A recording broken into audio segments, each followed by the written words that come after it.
Hari ini, Selasa malam, Komisi Pemilihan Umum Republik Indonesia akan menggelar sesi pengundian nomor urut pasangan Capres dan Cawapres pemilihan Presiden 2024. Sebelumnya, pada hari Senin, KPU RI telah menetapkan 3 pasangan Capres dan Cawapres yang memenuhi syarat untuk berlaga dalam pemilihan Presiden 2024. Mereka adalah Anies Baswedan Muhaimin Iskandar, Ganjar Pranowo Mahfud MD, dan Prabowo Subianto Gibran Rakabuming Raka. Lantas, apa makna sebuah nomor urut bagi proses pemenangan pasangan Capres dan Cawapres? Pemirsa, Anda kembali di Apa Kabar Indonesia Siang. Penetapan nomor urut Capres dan juga Cawapres yang menurut agenda akan digelar di KPU pada malam hari ini. Dan juga sebenarnya apa makna dari nomor urut pada Pilpres kali ini. Bersama kami di studio sudah hadir pakar komunikasi politik Prof. Lely Ariana. Prof. Lely, selamat siang. Cantik sekali Prof. Lely. Sehat ya Prof? Didampingi orang cantik, harus sedikit cantik ya. Sehat Prof? Sehat, alhamdulillah. Langsung saja kalau gitu. Ya. Nanti malam nih mau nomor urut pengundiannya akan ditentukan. Walaupun menurut Sekjen Gerindra, mereka ini dalam diskusi non formal sudah memilih seperti Anies itu memilih nomor 1 karena sesuai dengan nomornya PKB. Kemudian ada juga Prabowo yang memilih nomor 2 karena sesuai dengan Gerindra. Ada juga PDIP Ganjar memilih nomor 3 karena sesuai. Nah, ini sebenarnya makna dari nomor urut tersebut seperti apa sih? Nah, itu kalau dalam ilmu itu namanya makna awal, makna denotatif yang mencoba mereka sinkronkan dengan positioning mereka masing-masing. Tapi menurut saya kalau 2 tadi tepat nih, yang 1 tadi kalau Anies sesuai dengan nomor PKB, bukankah Anies itu lebih dulu diusung oleh Nasdem? Lalu nomor Nasdem di mana? Maksudnya tidak dipertimbangkan? Tidak, apakah gitu? tidak dipertimbangkan dalam wacana internal tersebut? Menurut saya supaya lebih adil, atau kalau itu kesepakatan nggak apa-apa. Tapi kan nggak mungkin mereka bisa memastikan bahwa nomor itulah yang akan mereka dapatkan. Jadi artinya tetap nanti akan berhasil sesuai dengan hasil kocokan, lotre yang diberikan. Nah, hasil kocokan itu sebenarnya mereka masing-masing sudah punya 3 nomor. Tiap pasangan ada nomor 1, nomor 2, dan 3 di saku mereka masing-masing. Jadi ketika undian keluar nomor 1 hanya nomor 1 yang mereka keluarkan, atau 2 dan 3 sesuai dengan nomor yang mereka hasilkan itu. Oke, tapi sebetulnya ada nggak sih makna dari misalnya nomor 1 sendiri, kemudian nomor 2, nomor 3, ada maknanya nggak sih Prof? Iya. Sebenarnya gini, kalau kita membaca simbol dan makna dari angka terutama, kan tadi saya bilang ada makna denotatif, tapi juga ada makna konotatif dan mitos yang ada di balik semua itu. Nanti kalau orang Jawa beda lagi memaknai angka itu, orang Sumatera beda gitu. Sumatera juga banyak nih, ada Batak, Padang, Lampung dan seterusnya. Intinya menurut saya semua angka itu sebenarnya bagus. Tapi kalau melihat dari klausul angka, kalau kita memulai dari makna kejadian alam gitu secara filsafat ilmunya, makna angka 1 itu adalah makna awal. Jadi orang tidak akan pernah bisa memulai angka 1 itu dari awal yang lain. Coba bilang 0 tambah 0 tidak akan bisa menjadi 1. Kita hanya bisa dari atasnya turun ke bawah. Misalnya 2 dikurang 1 menjadi 1. Artinya itulah awal mula dari segala nomor, dari segala angka. Ketika manusia diciptakan, makanya Adam juga adalah manusia pertama. Kalau menurut filsafat Islam, nanti filsafat ilmu beda lagi, akan banyak makna sekali. Nah, secara konotatif, maka dia mengikuti konotasinya angka 1 adalah angka yang benar-benar mengawali dari segala sesuatu. Itu 1. Lalu kemudian angka 2. Nomor 2. Nah, angka 2 itu adalah simbol harmoni. Jadi Tuhan selalu menciptakan segala sesuatunya berdasarkan 2 hal. Ada siang, ada malam, ada langit, ada bumi gitu. Ada cantik, ada jelek gitu kan. Tidak ada duanya juga bisa. Iya, tidak ada duanya juga bisa. Ada pintar, ada bodoh misalnya gitu. Jadi intinya itu yang kedua. Kalau 3 itu merupakan angka yang bisa dimaknai setiap orang itu kalau dia mendapatkan angka 3 seharusnya dia menciptakan 3 kategori dalam dirinya, dalam motivasinya, yaitu cipta, rasa, dan karsa. Jadi dia bisa menciptakan ide-ide baru dengan pencalonannya sebagai presiden dan wakil presiden. Kemudian tapi dia punya karsa, punya rasa. Punya rasa artinya kalau ini untuk rakyat saya, ini untuk siapa, maka inilah yang harus saya lakukan. Dan terakhir adalah karsanya. Apa yang akan terjadi ketika dia tidak melakukan ini atau itu. Prof, artinya apa ini bisa dikmanai juga bahwa nomor urut atau nomor kemudian yang didapat begitu, artinya diinterpretasikan sendiri oleh masyarakat sendiri atau kita malah sebagai orang pemegang nomor urut tersebut yang membuat-buat maknanya? Iya, kalau berdasarkan prinsip komunikasi, simbol atau lambang termasuk angka-angka itu bersifat sembarang, mana suka dan sewenang-wenang. Artinya mereka yang melihatlah yang seharusnya menerjemahkan, bukan pemberi pesannya. Jadi ketika mereka mengangkat kami dapat nomor 1 misalnya, orang yang memanai, waduh ini kalau kita masuk ke bilik suara biasanya yang lihat nomor 1 tuh.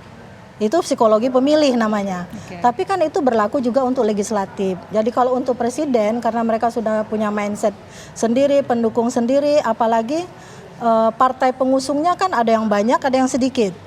Misalnya Prabowo dan Gibran itu diusung oleh angkanya 42,67%.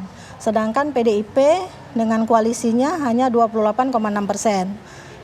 Anies lebih besar daripada PDIP, 29,7%.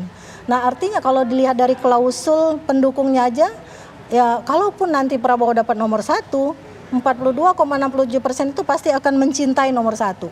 Itu intinya, pesannya gitu. Artinya interpretasi diri sendiri ya, kembali. Tapi tetap sembarang ya, kalau misalnya saya nih, ini saya loh, bukan mewakili siapa-siapa. Kalau saya lihat 1, 2, dan 3 kayaknya rasa-rasanya yang paling merugikan nomor 3 menurut saya. Tapi sebetulnya kalau Prof Lely melihatnya yang paling dihindari ini nomor berapa nih, antara 1 sampai 3? Prof? Saya tidak punya nomor yang harus dihindari. Kadang-kadang orang hari juga ada hari yang dihindari, nggak boleh menentukan pindah rumah di hari Selasa misalnya. Saya tidak, malah justru hari Selasa adalah hari keberuntungan bagi saya. Begitupun untuk tiga paslon ini itu juga ngeliat. tergantung bagaimana mereka bekerja, karena sejatinya mereka itu sebenarnya siap dengan sebuah nomor. Jadi sebuah nomor yang mereka pegang itu tiga-tiganya ada di saku mereka. Ketika mereka muncul nomor satu yang mereka angkat. Oh inilah pilihan kami, padahal mungkin dalam hatinya bukan itu kan. Tapi mereka harus mencintai apa yang sudah ditakdirkan tentang nomor hari itu gitu loh. Artinya kembali ke capresnya masing-masing.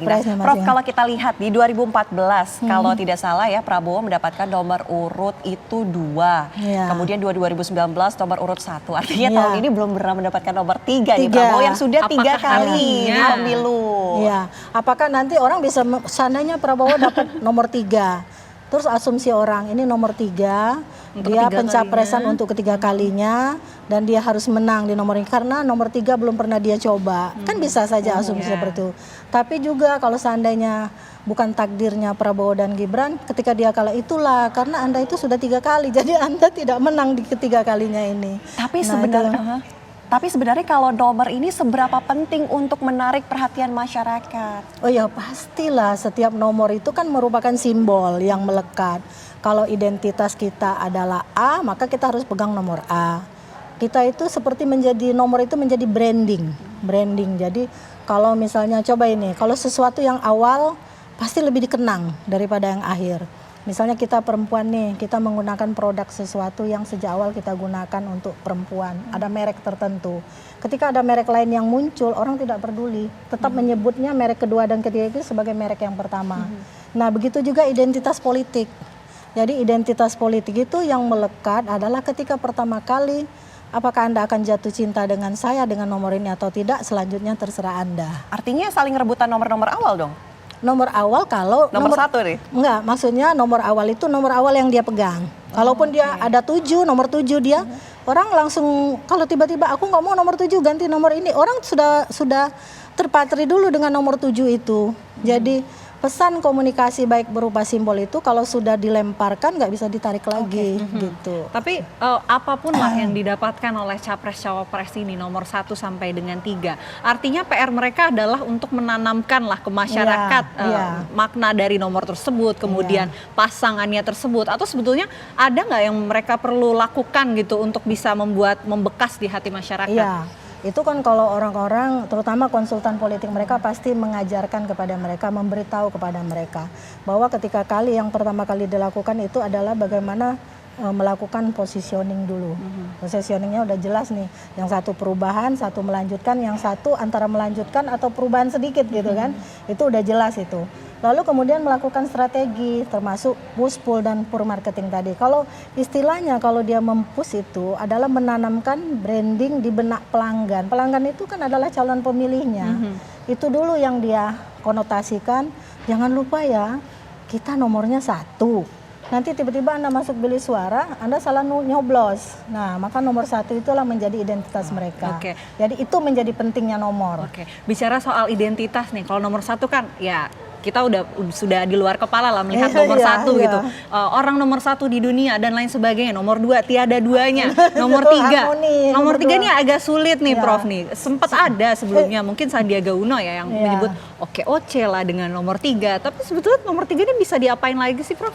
Iya tadi saya bilang sebenarnya manda dari cipta rasa dan karsa itu kan begitu luas. Jadi bagaimana dia menciptakan ide-ide meskipun nomornya nomor 3 seperti nomor buntut karena hanya ada 3 pasang. Betul. Tapi dia bisa menjadi awal dengan apa yang dia ciptakan dalam program-programnya. Jadi fenomenanya bisa dibalik. Nomor 3 bisa jadi nomor 1, nomor 2 juga bisa jadi nomor 1, nomor 1 tetap nomor 1 atau malah nomor 1 yang ke belakang. Intinya gitu. Ketika nanti tidak sesuai harapan Prof. Contohnya begini, Grace Natali ini upload foto dengan gaya V gitu loh. Oke. Nah ini apa bisa dimaknai juga dengan keinginan agar koalisinya Prabowo Subianto ini mendapatkan nomor 2 tadi sesuai dengan kata Ahmad Muzani Gerindra yang diskusi don politisnya ini kemarin. Iya, itu pembicaraan di belakang panggung. Itulah namanya skenario panggung belakang. Jadi apa yang mereka skenariokan kan belum tentu realitasnya itu yang terjadi. Tapi bisa juga tepat apa yang mereka inginkan karena apa? Insting politik tiap politisi itu biasanya lebih tajam daripada masyarakat kebanyakan. Tapi yang ketajaman itu belum tentu membuktikan bahwa mereka akan mendapatkan apa yang mereka dapatkan tadi. Jadi boleh saja mereka berangan-angan pengen nomor 1 sesuai dengan kategori nomor partai. Yang kedua juga nomor partai. Yang ketiga tadi nomor partai juga kan. Semuanya nomor partai. Kenapa bukan mempertimbangkan dengan mempertimbangkan agenda kami yang pertama adalah memberantas kemiskinan, maka nomor 1 harus kami dapatkan misalnya. Nah, identifikasi terhadap simbol-simbol ini dibutuhkan oleh masyarakat sekarang di tengah pertarungan ide yang nampaknya kosong kecuali hingar-bingar tentang MK-MK dan seterusnya. Apa karena itu juga ada tujuan lain untuk mendapatkan suara di parlemen?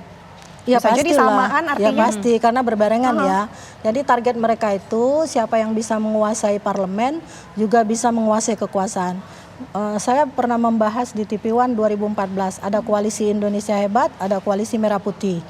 Padahal waktu itu berdasarkan undang-undang susunan dan kedudukan DPR MPR bahwa yang suara terbanyak di parlemen adalah yang menjadi ketua DPR. Tapi waktu itu kan koalisi Merah Putih bergerak cepat mengubah undang-undang susduk MPR lalu kemudian mereka bisa menguasai parlemen.